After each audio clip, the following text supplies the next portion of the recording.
નમસ્કાર, હું છું પરવીન પઠાણ અને ગુજરાતની વાત પ્રોગ્રામમાં તમારું સ્વાગત કરું છું। આજે આપણે આપણા આ પ્રોગ્રામમાં જાણીશું કે આપણા ગુજરાત રાજ્યમાં દિવસ દરમિયાન કઈ કઈ ઘટનાઓ બની છે અને કેવી રીતે બની છે, કયો છે સોશિયલ મીડિયાનો હોટ ટોપિક મુદ્દો, તે સમગ્ર જાણકારી વિસ્તારપૂર્વક આપણા આજના આ પ્રોગ્રામમાં આપણે નિહાળીશું। તો ચાલો જાણીએ અને નજર કરીએ શરૂઆતના મુખ્યના વિશેષ સમાચારો પર। અમદાવાદના સરદારનગર પોલીસ સ્ટેશનની હદમાં સાસરા પક્ષ દ્વારા દહેજ લાવવા માટે પુત્રવધૂને રોજબરોજ ઢોરમાર મારવામાં આવે છે। કોર્ટે પીડિત મહિલાને આપબીતી સાંભળતા પીડિત મહિલાના પતિને 2 દિવસનો રિમાન્ડ લીધો। તો બીજી બાજુ કહેવાતા સમાજ સેવકોએ વિદ્યાર્થીની સાથે આચાર્યો દુષ્કર્મ, આખરે યુવતીએ ખખડાવ્યો ન્યાયનો દ્વાર। તો બીજી તરફ વર્ષો જૂની પરંપરા હજી પણ યથાવત, અહીં કરાવાય છે ઢીંગલા અને ઢીંગલીના ધામધૂમથી લગ્ન। તો તમે ઘણા જોયા હશો અને માળ્યા પણ હશે અને બાળપણમાં રમત રમતમાં ઢીંગલા અને ઢીંગલીના લગ્ન પણ કરાવ્યા હશે, પરંતુ સંઘ પ્રદેશ દમણના માછી સમાજમાં વર્ષો જૂની પરંપરાથી ઢીંગલા અને ઢીંગલીના અનોખી રીતે લગ્ન કરવામાં આવે છે। તો બીજી જગ્યાએ મોડી રાત્રે મગરની રસ્તા પર એન્ટ્રી થઈ, નદીનું જળસ્તર નિહાળવા લોકો પહોંચ્યા। તો બીજી તરફ ભરૂચ અંકલેશ્વર રોડ પર ભૂત માતાની ડેરી નજીક મગર દેખાતા લોકોમાં કુતૂહલ સર્જાઈ અને મિશ્રિતનો ડર ફેલાયો।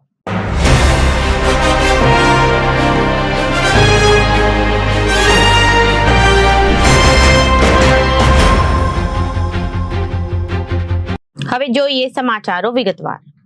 21મી સદીમાં રહેતા લોકો જ્યારે નારી શક્તિ અને નારીનું તું નારાયણની વાત કરતા હોય છે, ત્યારે અમદાવાદના કુબેરનગર વિસ્તારમાં નારી પર અત્યાચાર કરવામાં આવ્યું છે અને આ અત્યાચાર કરવામાં ના તો કોઈ ગેર લોકો છે કે પછી ના તો અજાણ્યા લોકો, પરંતુ તેના પોતાના ઘરના લોકોએ એટલે કે મહિલાના પતિએ અત્યાચાર આચર્યો છે।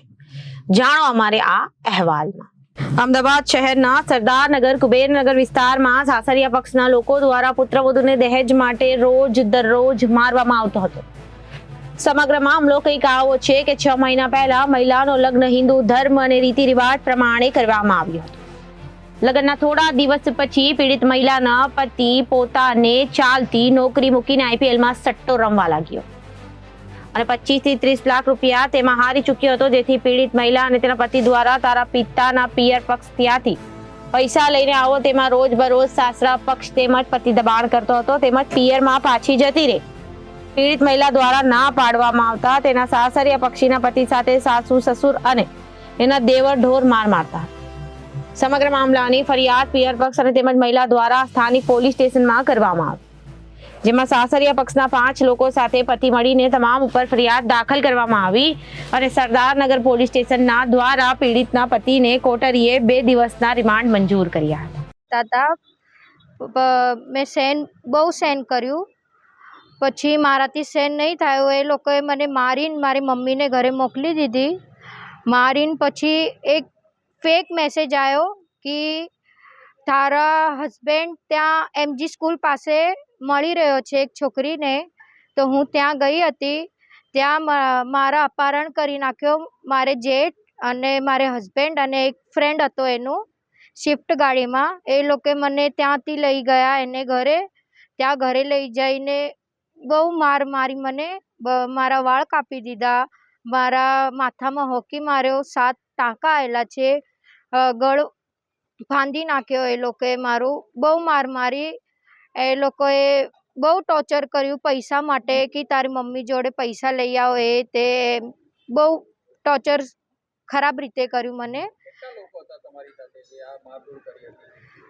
એ લોકો બધું ઘર હતું, એની મમ્મી, એના મોટા ભાઈ, બુઆ, કાકી, એ લોકો છોકરાઓ બહુ જણા હતા, એ લોકો છોકરાઓ બહુ માર મારી મને।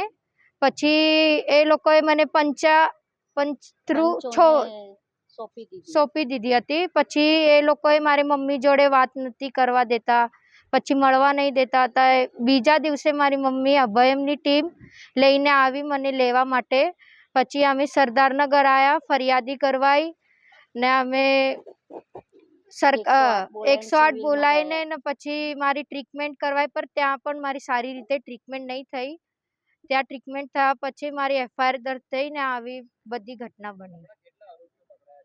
હમણાં 6 આરોપી હતા, એમાં 5 પકડાયા અને આ 6 પકડાયેલો છે. 5 છૂટી ગયા બેલ ઉપર, પર 6નું બેલ નહીં થવું જોઈએ એવું મારી નમ્ર વિનંતી છે તમારે જોડે. ગુજરાતમાં જે મહિલાઓ માટે ખૂબ જ સુરક્ષાનું કેન્દ્ર ગણાય છે, પરંતુ મહિલાઓ સાથે વર્તનને લઈ શંકાઓ થઈ રહી છે, કારણ કે છાસવારે મહિલાઓ સાથે છેડતી અને દુષ્કર્મના કેસ સામે આવી રહ્યા છે.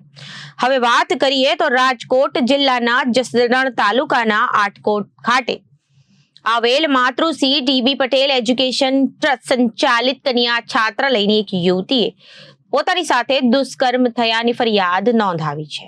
અહીં છાત્રાલયમાં રહેતી અને છેલ્લા 5 વર્ષ અભ્યાસ કરતી વિદ્યાર્થીનીએ છાત્રાલયમાં રહી BSc સુધીનો અભ્યાસ ગત વર્ષે પૂર્ણ કર્યો હતો. આ દરમિયાન વિદ્યાર્થીની જ્યારે અભ્યાસ કરી રહી હતી તે સમયે કેટલાક કહેવાતા સમાજ સેવકો, નેતાઓને અને પોતાની હવસનો શિકાર બનાવી હતી. આટકોટ પોલીસ સ્ટેશનમાં દુષ્કર્મની ફરિયાદ નોંધવામાં આવી.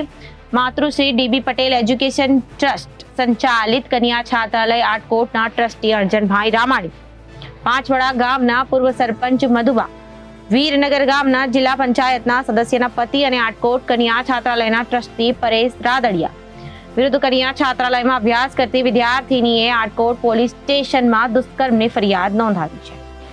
નોંધનીય છે કે કન્યા છાત્રાલયમાં વિદ્યાર્થીની ટાઢાણી અને સાથે દાગ ધમકી, મારામારી અને બળજબરીપૂર્વક દુષ્કર્મ આચરવામાં આવ્યું હોવાની ફરિયાદ નોંધાઈ છે. માતા પિતાને મારી નાખવાની ધમકી અપાતા આરોપીઓ આ વિદ્યાર્થીની શબ્દોમાં વાત કરવામાં આવે તો કન્યા છાત્રાલય ટ્રસ્ટી અર્જનભાઈ રામાણીએ રજૂઆત કરતા તેમણે કહ્યું કે બંને મારા મિત્ર છે અને આમાં પોલીસ ફરિયાદ કરવાથી કશું થશે નહીં, માટે તો ચૂપ રહે છે. પરેશભાઈ રાદડિયાએ વિદ્યાર્થીની પર પહેલાથી ખરાબ નજર હતી, એટલા માટે પરેશ રાદડિયા વિદ્યાર્થીનીને કન્યા છાત્રાલયમાં રેક્ટર બનાવેલ રેક્ટર સ્ટાફની ઓફિસ અલગ હોય તે માટે રિપોર્ટ માંગવાના બહાને બોલાવીને નરાધમો બળજબરી કરતા હતા. આમાં મધુભાઈ ટાઢાણીએ છાત્રાલયમાં કલરનો કોન્ટ્રાક્ટ રાખેલો, કલરના બહાને વારંવાર રૂમમાં તપાસ કરવા આવે અને બળજબરી કરતા હતા. 4 લોકો સામે યુવતીએ ફરિયાદ નોંધાવી હતી. મધુ ટાઢાણી અને પરેશ રાદડિયા બંને વારાફરતી બળજબરીપૂર્વક દુષ્કર્મ આચર્યું. આટકોટની KDP હોસ્પિટલમાં મધુ ટાઢાણીએ દુષ્કર્મ ગુજારેલ તેવો વિદ્યાર્થીનીએ ફરિયાદમાં ઉલ્લેખ કર્યો છે. આ પછી પરેશ રાદડિયા અને મધુ ટાઢાણીએ ત્રાસથી યુવતી સુરત રહેવા માટે જતી રહી હતી, પણ મધુ ટાઢાણી ત્યાં પાછળ ગયા અને મારકૂટ કરી બળજબરીપૂર્વક ગાડીમાં બેસાડી અને દુષ્કર્મ ગુજાર્યો. વિદ્યાર્થીનીએ કહ્યું કે અર્જુનભાઈ રામાણી અને અન્ય એક અજાણ્યો વ્યક્તિ મદદ કરતો હતો. આમ અત્યારે 4 લોકો વિરુદ્ધ વિદ્યાર્થીનીએ આટકોટ પોલીસમાં દુષ્કર્મની ફરિયાદ નોંધાવી. આ બંને યુવતીને ધાક ધમકીઓ આપીને દુષ્કર્મ આચરતા હતા. પરેશ રાદડિયા અને મધુ ટાઢાણી કહેતા હતા, અમારી પહોંચ છેક ઉપર સુધી છે અને પોતે રાજકારણમાં મારી એવી ઓળખાણ છે. આવી બધી ધમકીઓ આપવામાં આવતી હતી. મધુ ટાઢાણીએ તો યુવતીને છેક તેના ઘરે જઈને પણ ધમકીઓ આપેલી. યુવતીને કહ્યું હતું કે તારે મારી સાથે લગ્ન કરવાના છે અને મારે છોકરાના સાચવવાના છે. આ દરમિયાન વિદ્યાર્થીને મધુ ટાઢાણીને કહ્યું હતું કે તમે પરણિત છો અને મારી જિંદગી શા માટે બગાડો છો? છતાં પણ મધુ ટાઢાણી તેની સાથે દુષ્કર્મ આચર્યું. આટલું જ નહીં, પરંતુ વિદ્યાર્થીનીના પરિવારના સભ્યો ડરીને ગયા અને ન્યાય માટે પ્રથમ છાત્રાલયના ટ્રસ્ટીઓ પાસે ગયા, પરંતુ અહીં તેમને સમાધાન કરી લ્યો તેવું કહેવામાં આવ્યું કે ત્યારબાદ પરિવારના સભ્યોએ વિદ્યાર્થીની રાજકોટ રૂરલ SP કચેરીએ ન્યાય મળે તે માટે પ્રથમ અરજી કરી. ત્યારબાદ આટકોટ પોલીસમાં ન્યાય મેળવવા પહોંચી છે. અત્યારે યુવતીએ આરોપીને કડકમાં કડક સજા થાય તેવી માંગણી કરી છે. આટકોટના દુષ્કર્મ મામલે આટકોટ પોલીસે FIR નોંધી છે. ગોડલ સર્કલ DYSP કિશોરસિંહ ઝાલાએ જણાવ્યું કે આટકોટની માતૃશ્રી DB પટેલ એજ્યુકેશન ટ્રસ્ટ સંચાલિત છાત્રાલય ખાતે એક ભૂતપૂર્વ વિદ્યાર્થીની આવીને ફરિયાદ લખાવી. અગાઉ કન્યા છાત્રાલય ખાતે ટ્રસ્ટી પરેશ અને રાદડિયા, મધુ ટાઢાણી અને આ બંને હોય તેઓને ધમકી આપી તેની મરજી વિરુદ્ધ દુષ્કર્મ આચરેલ, જે બાબતે ફરિયાદ આપતા આટકોટ પોલીસ સ્ટેશન ખાતે IPC કલમ 376 376(2)(1) 373D 3444506 મુજબ ગુનો દાખલ કરવામાં આવ્યો. તેમજ આ ગુનાની તપાસ IUCAW ના PI રાઠોડ તપાસ ચલાવી રહ્યા છે. આરોપી છે તેને શોધવા માટે LCB SOG અને આટકોટ પોલીસની ટીમ બનાવી હતી. તેઓને અટક કરવા માટે જુદી જુદી જગ્યાએ તપાસ કરવામાં આવે છે. લગ્ન તો તમે ઘણા જોયા હશો અને માણ્યા પણ હશો અને બાળપણમાં રમતમાં ઢીંગલા અને ઢીંગલીના લગ્ન પણ કરાવ્યા હશે. પરંતુ સંઘ પ્રદેશ દમણના માછી સમાજના વર્ષો જૂની પરંપરાથી ઢીંગલા અને ઢીંગલીના અનોખી રીતે લગ્ન કરવામાં આવે છે. દમણના ટંડેલ અને માછી સમાજની મહિલાઓ ઢીંગલા અને ઢીંગલીના લગ્ન ભારે ઠાઠથી ઉજવે છે અને વર્ષોથી દર વર્ષે દમણમાં આ લગ્નની પરંપરા શા માટે ઉજવાય છે, એનું શું છે લોકવાયકા, ચાલો જાણીએ આપણા આ ખાસ અહેવાલમાં. મણમાં હાલ વરસાદી મોસમ વચ્ચે અનોખા લગ્નની ઉજવણી ચાલી રહી છે. દમણના માછી સમાજ દ્વારા 18 જેટલી શેરીઓમાં અનેક ઘરોમાં ઢીંગલા અને ઢીંગલીના લગ્નની ઉજવણી કરવામાં આવે છે. દર વર્ષની જેમ આ વર્ષે પણ માછી સમાજની મહિલાઓ અને બાળકોએ દેવ લગ્નની ઉજવણી કરી રહ્યા છે. તેની તૈયારી 2 દિવસ પહેલા શરૂ થઈ જાય છે. નવા વસ્ત્રો સાથે તેમનો શણગાર કરવામાં આવે છે. શેરીની તમામ મહિલાઓ લગ્નમાં સામેલ થાય છે. તમામ પરિવારોમાં સાચા લગ્ન જેવો માહોલ થાય છે. ઘરમાં ઢીંગલીના લગ્નમાં વાસ્તવિક લગ્નની જેમ હાજરી હોય છે. પરંપરાગત લોકગીતો ગવાય છે. લગ્નના સમયે ઢીંગલાના વરઘોડાને બહાર કાઢવામાં આવે. ડીજે સાઉન્ડના ગીત ઉપર નાચતા ગાતા બારાત ઢીંગલીના ઘરે પહોંચે છે. તેમના લગ્નના પંડિત દ્વારા હિન્દુ રીતિ રિવાજ મુજબ થાય છે. સંઘ પ્રદેશ દમણમાં હાલમાં માછીમારોનું વેકેશન ચાલે છે અને તેમના સમાજમાં અષાઢ મહિનાની એકાદશીના દિવસે ઢીંગલા અને ઢીંગલીના લગ્ન કર્યા બાદ માછી સમાજમાં લગ્ન થતા નથી. ત્યારબાદ દેવ ઉઠી 11 એટલે કે દેવ દિવાળીથી ફરીથી લગ્ન થાય છે. ત્યારે એક માન્યતા તે પણ છે કે માછીમારો જ્યારે દરિયો ખેડવા જાય છે તેની રક્ષા માટે માછીમારોની મહિલા પોતાના ફળિયામાં કપડાં ભેગા કરી તેમનાથી ઢીંગલા અને ઢીંગલીનું સ્વરૂપ આપવામાં આવે છે અને ત્યારબાદ જ તે રીતે આપણે પીઠી ચોડીને વરઘોડો કાઢીને લગ્નની વિધિ કરીએ છીએ.